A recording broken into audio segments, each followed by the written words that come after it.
Welcome back to my channel.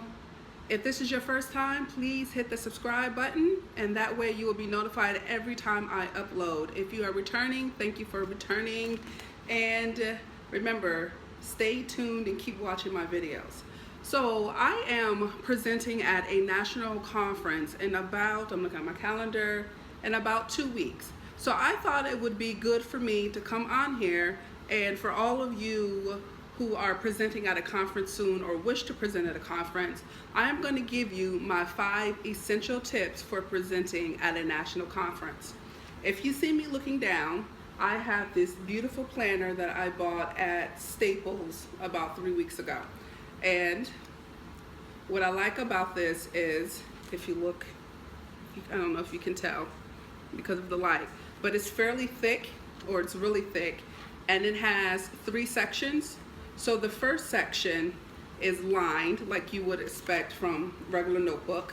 The second section is graph paper, and I love writing on graph paper. I don't know why, I like the little boxes. And the third is just plain paper. So what I've been doing with this since I got it is I've been taking notes about things I would like to talk about on my YouTube videos.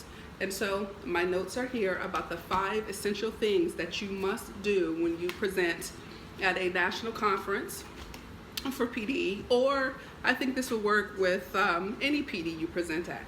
So let's jump right in and get started. The first essential for presenting at a PD is you have to know your objective. So when I put in my proposal for this national PD, they told me what the objective or the theme was for the entire PD, for the entire conference.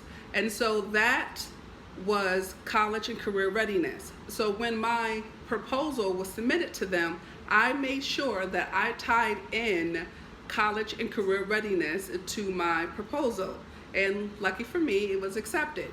So now as I prepare to present in 2 weeks, I'm preparing my slideshows, I'm preparing my handouts that I'm gonna have. I know that I have to intentionally and regularly tie in the theme for the conference, and that is college and career readiness. So number 1, you have to know what your objective is. Essential number 2, you have to know your audience. So I know at this national conference, I'm going to get a wide array of educators. So it would be from new teachers who have probably less than 5 years experience could attend. I know I'm gonna have administrators. Some could be new, some could be fairly experienced. So I know for my audience that I am going to have to not only tailor my presentation to the big conference idea of college and career readiness, I know that I am going to have to make sure that my presentation hits and meets the needs of the broad perspective of my audience members. Luckily for me, my topic that I'm going to talk about, awesome annotations and engaging the science learner, I can do that. When I put in my proposal, I said that I was going to walk my audience through a science lesson where we use the science literacy. So when I walk my audience through, from the student's perspective, we're going to go through a lesson where I engage my class using literacy standards, literacy strategies. It's just going to be in a science classroom because most people expect that to happen in the English classroom. But nowadays, nationwide, it just seems like literacy is such a big focus for our students, a problem area for our students. I am going to show them how I can use the literacy strategy, specifically annotations, in a science classroom. So that will be easy for me to tailor to an inexperienced teacher to an experienced administrator. So that is essential number 2. You have to know your audience. Essential number 3, you have to engage the participants. Nobody wants to go to a PD and be lectured to. Just like students, when they come into your classroom, they don't want to be lectured to. So you have to model best practice. So when you think about putting together your presentation, you have to think of those moments or those times where you can engage your audience. Now, I didn't put this as an essential, but this would probably go with part 2.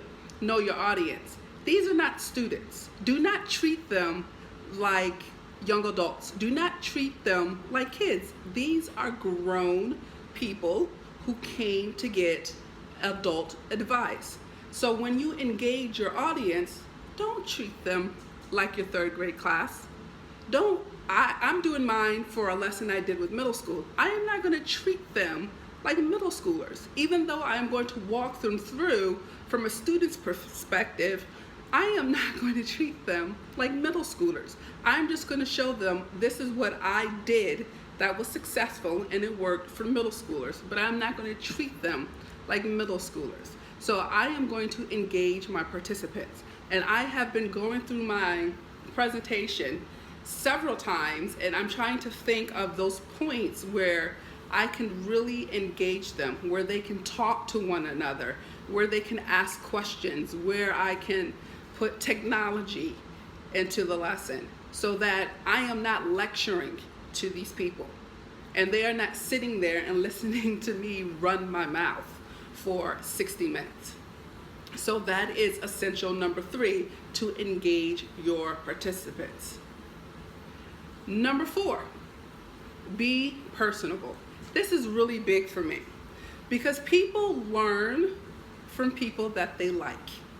You know, you ever heard that old, nobody's gonna sell or buy anything from someone that they don't like. You're not going to be able to convince people to do something, to be with you, to invest in what you're telling them if nobody likes you. So you have to be personable, even if it takes talking to yourself in the mirror, even if it takes making a YouTube video so you can see how you come across when you talk to people. You have to be personable. You have to smile. You have to use a tone that suggests that you value their opinion and you're not talking at them like it's a conversation. So please, when you plan and when you do your PD, you have to be personable. Greet people at the door, look them in the eye, smile as I said before, and if they ask a question and if it's not an appropriate time for you, don't cut them off, don't be rude. Find ways to say, you know what, that's a great question. Maybe we can address that in 2 minutes when I talk about so and so. So be personable, because the moment you have a tone that's not conducive to a friendly environment, a culture and a climate that says that their value is appreciated, you've lost them. So number 4, let me reiterate, be personable. And the last tip, number 5, practice, practice, and practice. I am 2 weeks out from my conference, and let me tell you, I have practiced at least a dozen times. And every time I practice, I always find a way that I can make it better. I think I've gotten to the point where I have pretty much lined out what my presentation is going to be. Now I am just figuring out ways that I can make it more engaging, that I can make it more interesting, and where I can really tie in the objectives or the main objective, the focus topic of the conference. I am not going to go there and be at a national conference where there are thousands of people. I have no idea how many people are going to show up. My room can hold 200 people. I may have at my session 10 people, 100 people, or 200 people.